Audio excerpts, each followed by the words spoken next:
Hey everyone, it's Spin, and today we're looking at the 0.50 patch that just came out today for Valorant. There are so many incredible changes in this, and I think the community is going to be very pleased, but let's get right into it. The weapons have been massively tuned and updated, but one of the biggest ones is going to be that you won't enter that walking accuracy state as fast when you transition from running to walking. This has been something that people have been blaming on Peeker's advantage a little bit, but it just feels like when an enemy runs full speed around the corner, they're actually transitioning to a walking state and then they fire. Now you won't get that accuracy when you move from running to walking as quickly, so it'll feel a lot more fair. You won't have people who are just like flying around the corner and just dink you right in the head before you can even react. You're gonna see them attempt to come to a full stop before they can get an accurate shot out. Now it seems that Riot has tuned up all the rifles, but a big one is that walking accuracy that you have with the rifles has been slightly nerfed,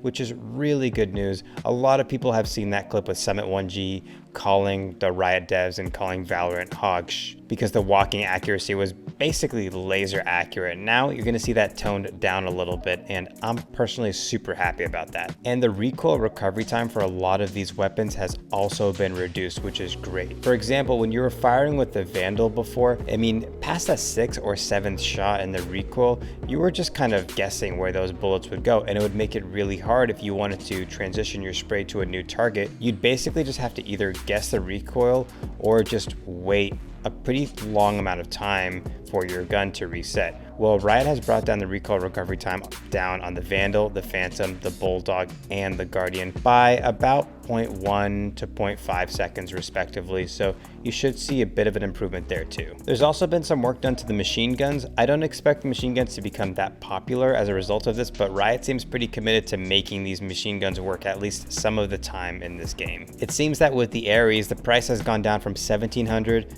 1,600, so reducing it by 100 credits. Basically, it seems that the recoil is going to be a little bit easier to control on it, and the curve that they have applied to the weapon that affects the recoil has been toned down a little bit, so it should be easier. As with the Odin, the yaw of the recoil has been reduced. So normally with the Odin, when you recoil past the 8th shot, you're going to have a big sway from left to right.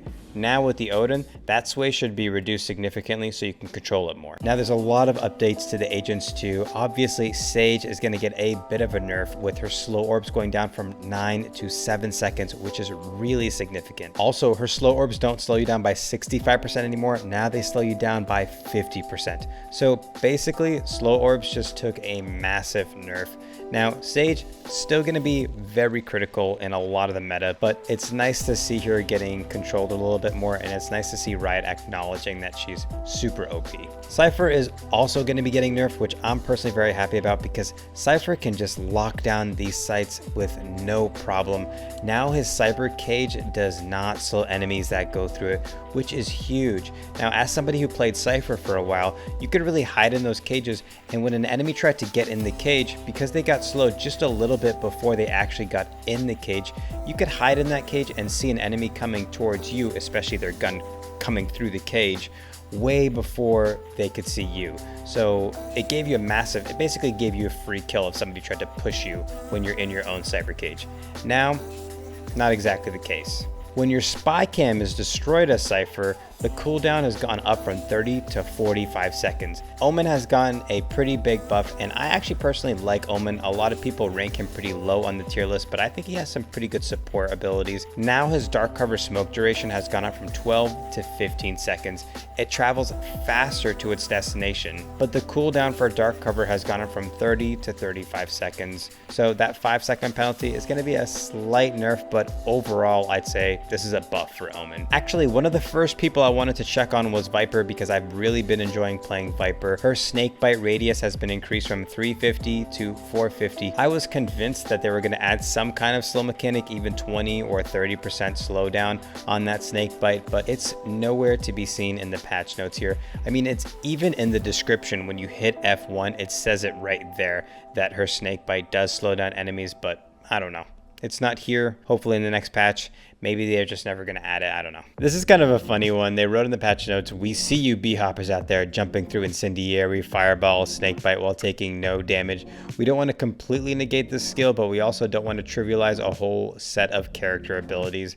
So basically what's happened here is they've increased the height to jump out of damaging abilities from 80 to 120. So you're gonna have to jump a little bit higher to get out of those abilities. B-hopping is gonna be a little bit less viable. So listen, B-hopping is legit. I B-hop, but I mean, it doesn't bother me even remotely if they want to nerf the effectiveness of B-hopping. It does not affect me at all. This is a really exciting one, which is the agent ability cost tuning. Now, I've complained about it to my friends a lot. I've never said it in a video before, but trust me, it's something that's bothered me, is a lot of the agent's abilities just don't cost enough. It's way too cheap to be able to get them and use them. I was really hoping when Valorant was first announced for a game where you kind of have to maybe make some tough decisions. Okay, do I want to buy this gun? What kind of armor do I want to buy? And what abilities do I want to buy? I can only afford this. I can only afford that. I didn't want a game where you just buy everything and you're like, I can afford everything all the time. Now it's going to get a lot more tricky on those rounds where you could barely afford to buy. You might have to make some tough decisions on which abilities you want to take or not take. Basically, the barrier orb, which is pretty much critical for Sage, has been increased from 300 to 400 credits. Raze's Blast Pack has been increased again from 100 to 200 credits. Phoenix's Curveball has been increased from 100 to 200. And again, he can take 2 of those curveballs. So if he wants to grab both, that's going to cost 400 credits. That's not nothing. Brimstone's Molly has gone from 200 to 300 credits, and Jet's Updraft has gone from 200 down to 100 credits. So a slight Jet buff there. This one's really interesting. The max credit cap has been reduced from 12,000 to 9,000. A lot of people might be angry by this one, but I personally support it. I know I've been in situations where the enemy team is just like smoking me and the rest of my team, and they're kind of pushing up against that 12,000 credit limit. I mean, you knew that with 12,000 credits, even if you beat them for 3 full rounds straight, they're gonna keep buying and full buying and full buying. But now this is going to force the opponent team or even your team to be a lot more smart with how you spend your credits and force you to kind of spend them instead of just hoarding money for the 2 or 3 rounds that you might inevitably lose in the future. So there are a lot of other bug fixes and quality of life improvements in the patch right now, but those are the big gameplay changes. Hey everyone, thanks so much for watching. My name is Spin. If you guys want to see more content like this, please don't be afraid to hit the like and subscribe button. It would mean a lot to me. Peace and love, everybody.